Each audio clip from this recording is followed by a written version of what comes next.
আমরা 17-18 বছর আগে শুরু করেছিলাম সরস্বতী সেরা স্কুল।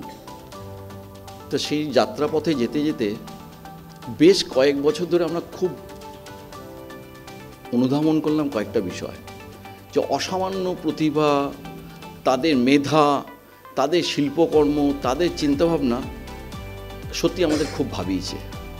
আমরা গত বছর যখন শর্ট ভিডিও কন্টেস্টের আমরা জাজেসদের নিয়ে বসেছিলাম, যে শর্ট ভিডিও কন্টেস্টে আমরা ভিডিও পেয়েছিলাম, তারা অবাক হয়ে গেছিল যে এই ধরনের ভাবনা চিন্তা ছাত্রছাত্রীরা কিভাবে তাদের মধ্যে এলো। তখন মানে আমাদের এতটাই ভাবিয়েছিল, তখন আমরা ভাবলাম তোমাদের জন্য আরেকটু ভাবি।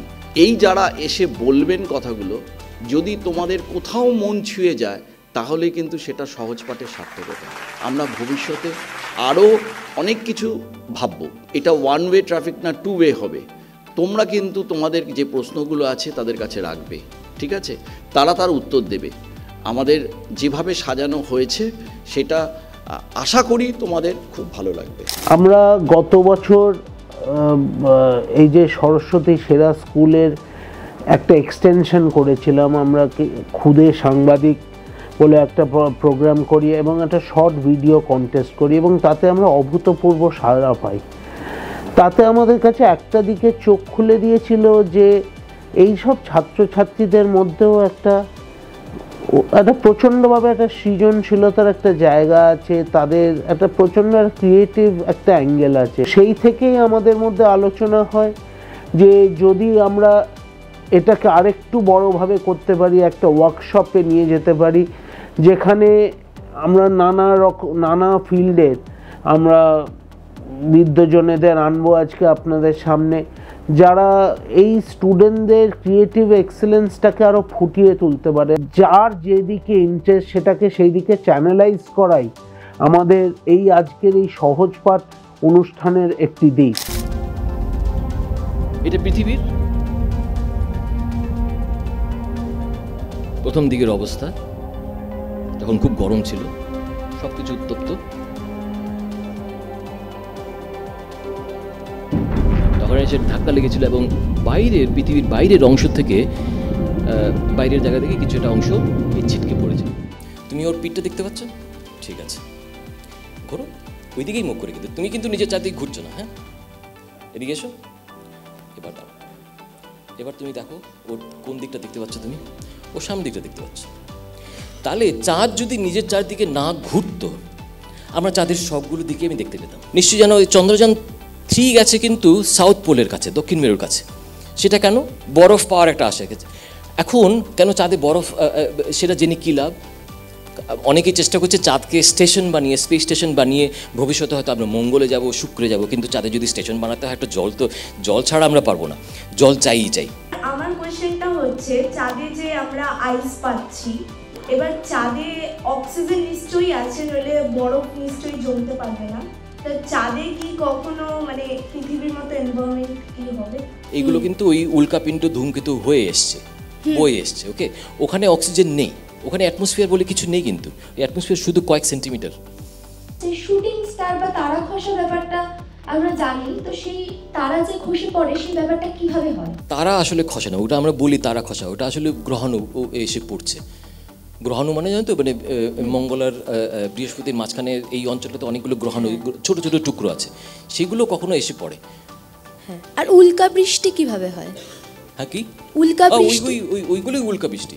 ওই তারা খসা আর উল্কা একই জিনিস। আজকে এই সহজ পাঠ অনুষ্ঠান যারা মানে অর্গানাইজ করেছে, আর আমাদের স্কুল আর আমাদের ক্লাস টিচারকে thank you for inviting us for this programme, for selecting us as the responsible candidate. প্রোগ্রামটা খুব সায়েন্টিফিক্যালি একটা প্রোগ্রাম হয়েছে, খুব মেথডিক্যালি হয়েছে, একদম অন্য রকমের প্রোগ্রাম হয়েছে, মানে আমাদের মেয়েরা অনেক কিছু জানতে পেরেছে। আমি আর সচিন একটা চেন্নাইয়ের ডিসেবিলিটি স্কুলে গিয়েছিলাম। একজন টিচার ছুটে সচিনের কাছে আসেন, এসে বলেন যে this kid is one of your biggest fans. Sachin looked at the child and said, I will give you a bat of mine provided you stand up and play 2 balls of cricket with me. There was a hushed silence. যে কথাটা ও বলেছে সেটা তো সে করতে পারবে না, কোনোদিন সেই বাচ্চাটি তার চেয়ার থেকে ওঠেনি। Trust me, what happened next is what sport is all about. একটা ব্যাট বের করে আনা হয়, নর্মাল ব্যাট, দুটো টেনিস বল বের করে আনা হয়, and for the only time in his life, তার জীবনে একমাত্র বার ওই ছেলেটি উঠে দাঁড়িয়ে সচিনের সাথে দুটো বল, টেনিস বল, ক্রিকেট খেলে। And sport changes life. আমাদের মানে অ্যাজ আ টিচার আমি আপনার কাছে এটা রিকোয়েস্ট করব, আমাদের বাচ্চাদেরকে আমরা কিভাবে মোটিভেট করতে পারি? একটাই জিনিস, এই যে আমাদের সমাজে বারবার বিভিন্ন স্তরে এটা করো না, ওটা করো না, সেটা করো না, এই জিনিসটা ভেঙে দিন। Sport teaches you how to lose. Each time you lose, you are one step closer to winning. Teach them how to lose. By losing, they become better human beings. By losing, they become closer to their goal. That's what sport teaches you. Make them dream and teach them how to lose. তোমায় যদি কিছু জানতে হয়, 5টা ক, কে, কি, কেন, কবে, কোথায়। তা এই 5টা ইনফরমেশন ছাড়া জার্নালিজম সম্পূর্ণ হবে না। স্টাইলটা বদলাচ্ছে। এই যে 80s 90s কথা বলছি, 90s সাংবাদিকতার গ্রামারে বলা হতো ইন্ট্রোর মধ্যে এই 5টা ককে সেরে ফেলতে হবে, হেঁয়ালি সাহিত্য তারপর হবে। যখন টিভিতে সেই খবরটা চলতে শুরু করলো তখন স্টাইলটা আবার বদলালো, অর্থাৎ ফার্স্ট প্যারাতেই কে কি কেন কবে কোথায় দরকার হচ্ছে না, একটা সাহিত্যিক তুলনা দিয়ে শুরু হচ্ছে। আর ডিজিটাল আবার দেখুন পুরনোটা ফিরিয়ে আনছে ফরম্যাটটা। ডিজিটালে ফোনে আপনি যখন দেখছেন আপনার অত সময় নেই, এক ঝলকে দেখে নিচ্ছেন, আপনার প্রথমেই কে কি কেন কবে কোথায় চাই। এই মুহূর্তের চাঞ্চল্যকর খবর বলো, কি বলবো বলুন? তুমি বলো। আচ্ছা আমি বলবো। সংবাদ প্রতিদিন নিবেদিত সহজ পাঠে আপনাদের সবাইকে স্বাগত জানাচ্ছি। আমি প্রিয়াংশু চ্যাটার্জি, ক্যামেরায় কুণাল ঘোষ। এটা জীবনে কোনোদিন বলতে পারবো কিনা জানি না। এই মুহূর্তে আপনারা দেখছেন আইসিসিআর থেকে সরাসরি সংবাদ প্রতিদিন নিবেদিত সহজ পাঠ। এই মুহূর্তে আপনারা দেখছেন আইসিসিআর থেকে সরাসরি সংবাদ প্রতিদিন নিবেদিত সহজ পাঠ। ভীষণ সুন্দর, হাততালি দিন একটা। এক্সপিরিয়েন্স বলতে অনেক কিছু শিখলাম আর খুব ইন্সপায়ার্ড হলাম। এরকম স্বনামধন্য মানুষদের সান্নিধ্যে আসাও একটা খুবই ভাগ্যের ব্যাপার। কাজেই আমি বলবো আমার খুব ভাগ্য যে আজকে আমি এখানে আসতে পেরেছি, আর thanks to my school as well এই সুযোগটা করে দেওয়ার জন্য। কারণ এক্সপিরিয়েন্স হলো, অনেক এক্সপিরিয়েন্স মানুষরা এসেছিলেন এখানে। আমি দি পার্ক ইনস্টিটিউশন থেকে এসেছি, আর অনেক এক্সপিরিয়েন্স মানুষের সঙ্গে কথা দেখা হলো, তাদের এক্সপিরিয়েন্স তারা শেয়ার করলেন। আমিও খুব উপকৃত হলাম এই এক্সপিরিয়েন্স নিয়ে। আর সংবাদ প্রতিদিনকে খুব ধন্যবাদ এই ওয়ার্কশপটা আয়োজন করার জন্য, খুবই ভালো লাগলো। জীবনে যদি কিছু তৈরি করতে চাও, অভিনয়ের দিক থেকেই হোক, অন্য দিক থেকেই হোক, যদি ছবি বানাতে চাও, যদি তুমি নাটক করতে চাও, তাহলে প্লিজ অন্যের কথাটা শোনো। তোমার পাশে যে বলছে তার কথাটা শোনো, তোমার কথাটা তো সেখান থেকে তৈরি হবে। তাই আমাদের মাস্টারমশাইরাও বলতেন, আমরাও বলি, মানে তাকিয়ে থেকো না, দেখো, প্লিজ একবার দেখো। আমরা অনেক সময় লজ্জা পেয়ে হ্যাঁ বন্ধুদের দিকেও এরমভাবে তাকাই, হ্যাঁ বলো, হ্যাঁ হ্যাঁ, আরে ভালো করে মুখের দিকে তাকালেই বুঝতে পারতাম ও আমাকে কি বলছে। তা না, ওর কাছে আমি গোটা একটা সেন্টেন্স চাইছি, ও আমাকে বলছে তোমাকে আমার পছন্দ হচ্ছে না, ওর ভুরু টুরু কুঁচকে গেছে, কিন্তু ও যতক্ষণ না বলছে তোমাকে পছন্দ হচ্ছে না ততক্ষণ আমি বুঝতে পারছি না, আমার গোটা একটা শব্দ চাই। আমি তাই বলছি, দেখো, তাকাও, শুকো না, শুধু শোঁকার মতো করে শুকো না, শ্বাস নাও। এই ক্রিয়াগুলো, মানে এই 5টি যে আমাদের ইন্দ্রিয় আছে, সেই ইন্দ্রিয়গুলিকে ব্যবহার করো। আর একটি ষষ্ঠ ইন্দ্রিয় আছে, সেটিকে আমরা বলি দৃষ্টির অতীত, অন্তর্দৃষ্টি, ভেতর দিয়ে একটা দেখবার প্রক্রিয়া, সেটিও আমাদের মধ্যে তৈরি হয়। সেইটিকে অ্যালাউ করো, সেটিকে জায়গা করে দাও। পাস ফেল, সাকসেস ফেলিয়ার, এগুলোর কতগুলো বোকা বোকা মানচিত্র ঢুকিয়ে দেওয়া হয়েছে আমাদের মাথার ভেতরে। ওইগুলোকে বিশ্বাস করো না, কারণ শিক্ষা সেটাই যে এই মুহূর্তে সমাজে যে ধারণাগুলো রয়েছে সেই ধারণাগুলো থেকে ভেঙে বেরোনোটাই হচ্ছে আসল শিক্ষার কাজ। সুতরাং এই স্কুলে আমি বোধহয় ফেল করে, আমি তো 3বার অঙ্কে ফেল করেছি ছোটোবেলা থেকে, এবং এই প্রথমবার যেবার অঙ্কে ফেল করেছিলাম আমার মা বাবাকে আমি খাওয়াতে নিয়ে গেছিলো, তো আমার দারুণ লেগেছিলো। আমি যে আমার ফেল করলে খাওয়া যায়, দারুণ ব্যাপার তো এটা। তো যাই হোক, তো আমার কাছে ওই সাপোর্টটা আমার সব থেকে বড় জোরের জায়গা এখনও এবং তখনও ছিল, যে আমার মা বাবা যে যারা আমাকে সবসময় এনকারেজ করে গেছে যে না ঠিক আছে ফেল করেছো তো কী হয়েছে, অন্য একটা দরজা আছে, একটা দরজা যখন বন্ধ হয় আর একটা দরজা নিশ্চয়ই কোথাও না কোথাও তো একটা আছে, সেটা তোমার দায়িত্ব খুঁজে বার করা। এবং সবসময় যদি তোমার বাড়ি সাপোর্টিভ না হয়, there are hundreds of ways, millions of ways যে তোমার ইচ্ছেটাকে তুমি প্রকাশ করো তোমার চেনা পরিচিত লোকের কাছে। তোমাকে বকতে পারে, ধমকাতে পারে, না বলতে পারে, কিন্তু কখনো গিয়ে তো একটা হ্যাঁ বলবে। কিন্তু ওই নাটা শোনার ভয় বা চোখ রাঙানির ভয়, আমি যদি আগে থেকেই নিজেকে গুটিয়ে রাখি, আমি আমার মতটা প্রকাশ না করি, আমি যদি আমার অগ্রজকে প্রশ্ন না করি, তাহলে কি করে হবে? যে আমাদের চারপাশে সবাই আমাদেরকে বড্ড ভয় দেখাচ্ছে, সবাই ভয় দেখাচ্ছে, শুধু ওই ভয়টাতে আমরা যাতে আটকে না পড়ে মুকুলের মতন আমরা একটা সোনার কেল্লাকে নিজেদের মনে বাঁচিয়ে রাখতে পারি। ব্যাস। ভালো এক্সপিরিয়েন্স হয়েছে, অনেক কিছু শিখতে পেরেছি।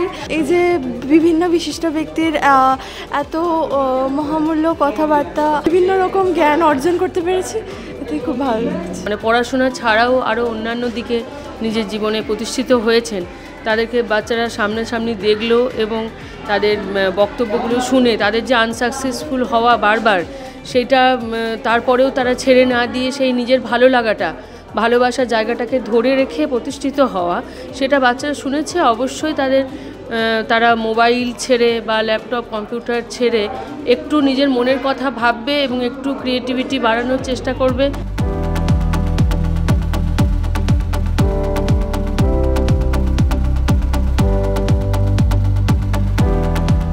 আসলে না সবটাই জানো তো, সবটাই আসলে একটাই বিষয়। কোন বিষয়?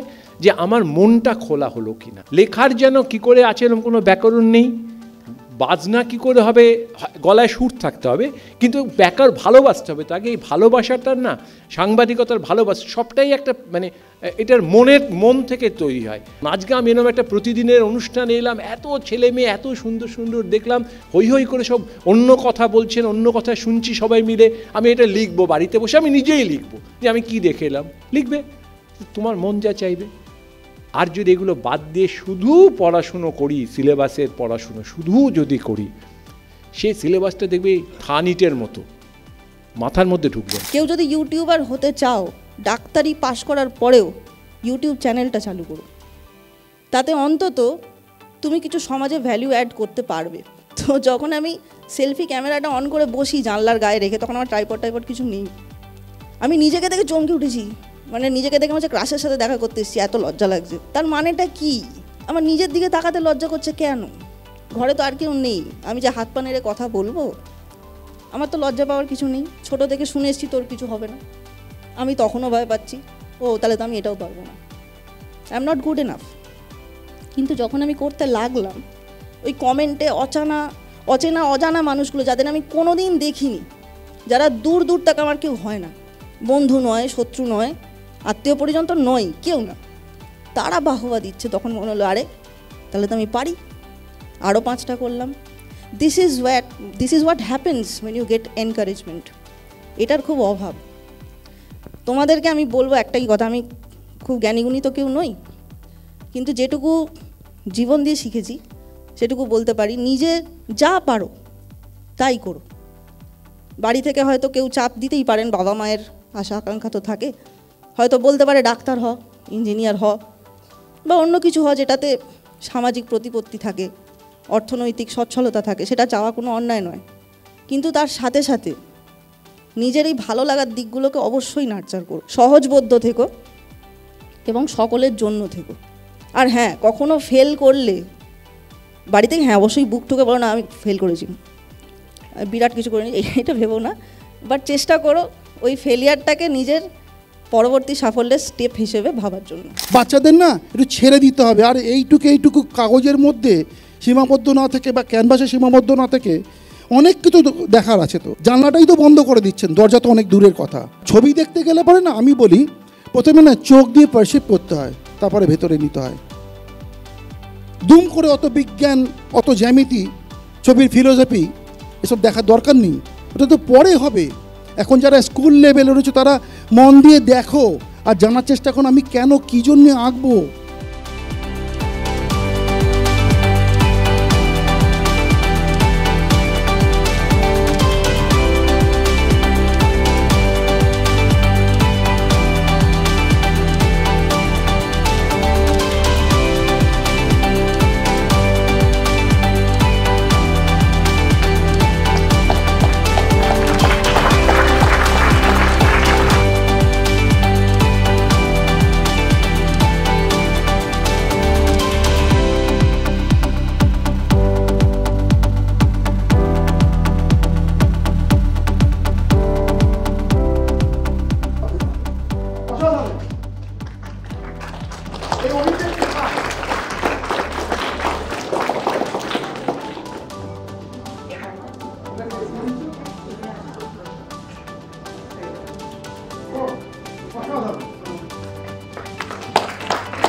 খুব ভালো লেগেছে, সবারই কথা শুনলাম, ভীষণ ইন্সপায়ারিং। এই ওয়ার্কশপটার মাধ্যমে আমি অনেক কিছু শিখেছিলাম এবং আমি আশা করব যে এগুলো আমি আমার পরবর্তী লাইফে ইমপ্লিমেন্ট করব। Thank you for organising such an workshop and I am pleasured to be a part of this. আজও ভারতবর্ষের প্রায় 20% মানুষ একবেলা খেয়ে রাত্রিবেলায় জল খেয়ে ঘুমোতে যায়। তা তোমরা কতটা প্রিভিলেজ ভাবো, কত সুযোগ সুবিধা তোমরা পাচ্ছ। তাই তোমরা প্রতিষ্ঠিত হলে পরে বাবা মার মুখ উজ্জ্বল করবে, তোমরা সুখে স্বাচ্ছন্দ্যে থাকবে তা নয়, কিন্তু সেই ভারতবর্ষ তোমাদের জন্য অপেক্ষা করে আছে যেখানে 20% শিশু জন্মগ্রহণ করার পরেই পৃথিবীর আলো থেকে বিদায় নেবে না। 30% শিশু যারা পথশ্রমিকে পরিণত হচ্ছে তারা ভাবছে তোমরা কবে শক্তিশালী ভারতবর্ষ গড়বে যেদিন একটি শিশুও পথশ্রমিকে পরিণত হবে না। আর 20% ভারতীয় যারা একবেলা খেয়ে রাত্রিবেলায় ক্ষুণ্ণিবৃত্ত নিবারণের যে জল খেতে ঘুমোতে যায় তারাও ভাবছে তোমরা এমন একটা ভারতবর্ষ তৈরি করো সবাই খেয়ে ঘুমোতে যাবে। কি অসম্ভব রেসপন্সিবিলিটি তোমাদের। ভাবো, রাত্রি জাগো, নিজেদের তৈরি করো। যে স্কুল থেকে তোমরা এসছো সেই স্কুলের ফার্স্ট বয় বা ফার্স্ট গার্ল যদি কখনো অ্যাডামাস ইউনিভার্সিটিতে পড়তে চাও তাদের জন্য 100% স্কলারশিপে পড়ানোর ব্যবস্থা রয়েছে। তাই তোমরা আশা করি তোমরা সেই সুযোগটা নেবে এবং আমাদের ওয়েবসাইটে গেলেও বুঝতে পারবে যে হাউ পাওয়ারফুল উই আর রিসার্চের ক্ষেত্রে। এবং বিভিন্ন সিডিসি যে প্রোগ্রাম ইন্টারন্যাশনাল প্রায় পশ্চিমবঙ্গের সর্বোচ্চ সংখ্যক ইউনিভার্সিটির সাথে আমাদের টাই আপ আছে সারা পৃথিবীর 92টা ইউনিভার্সিটি, 47টা দেশ। আমাদের এখানকার বাবা মারা তারা ছাড়তে শিখুন তাদের ছেলেদেরকে। সমস্যার সামনে ফেলে দিলে তবেই সে সমস্যা থেকে বেরোনোর পথ খুঁজে বের করে।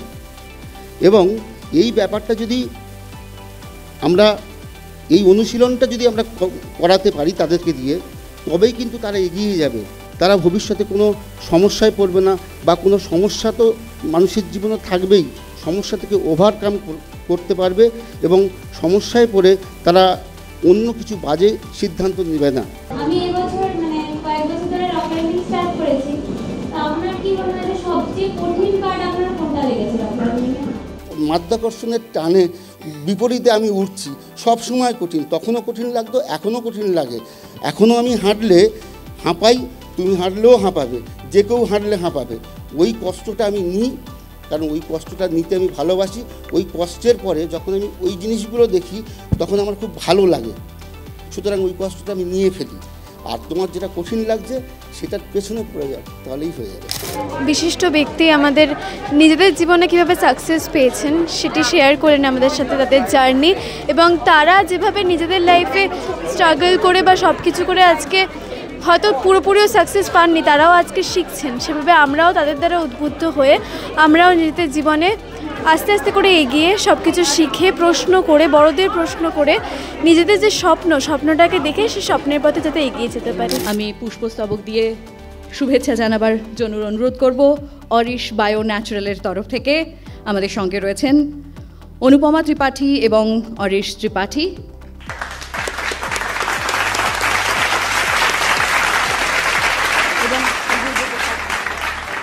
যাকেও আমরা বরণ করে নিচ্ছি পুষ্পস্তবক দিয়ে।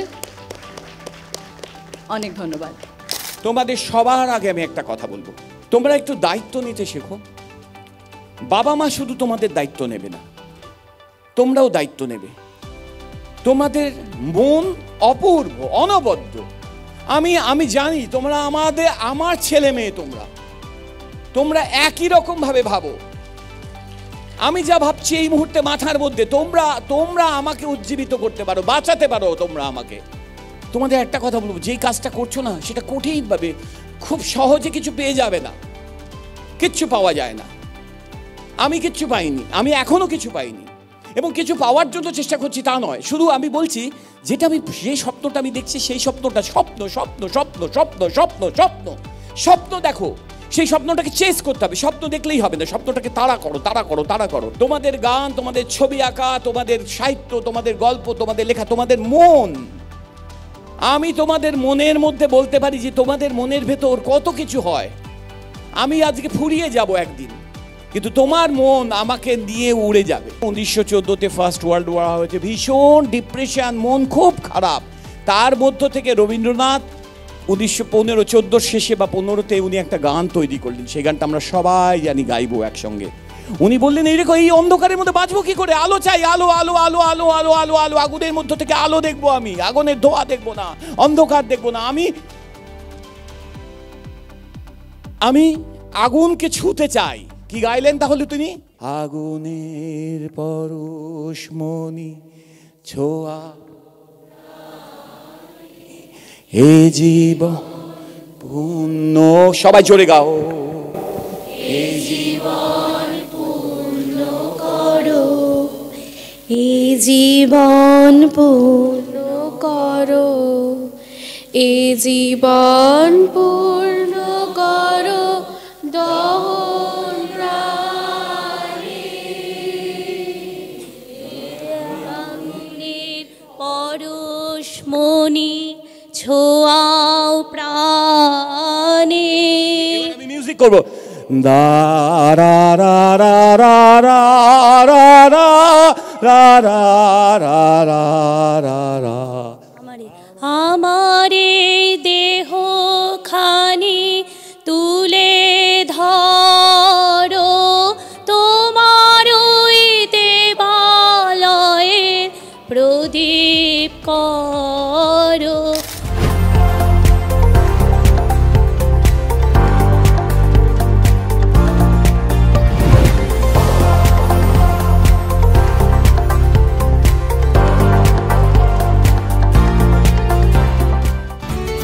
I'm living my best life because JIS University taught me how to dream, where great faculty, world-class infrastructure, and innovative learning systems lets you spread your wings. Vibrant campus life. Pursue passions outside the classroom. Transform your life with the best campus life experience. Award-winning 120-acre campus with hostel, 85+ international tie-ups. Your universe, your university. Do you want to transform into a successful professional? 1,000+ recruiters, 93% placements, highest salary 43 lakhs. Adamas University. Come, transform with Adamas. जो अपनी responsibilities निभाने में कभी कोई कमी नहीं आने देती, मैं ले लूं। मैं उनका फैन हूं। Thank you. मेरी तरह SBI भी आपका फैन है, इसलिए SBI आपकी थोड़ी एक्स्ट्रा मेहनत करता है। SBI देश का फैन।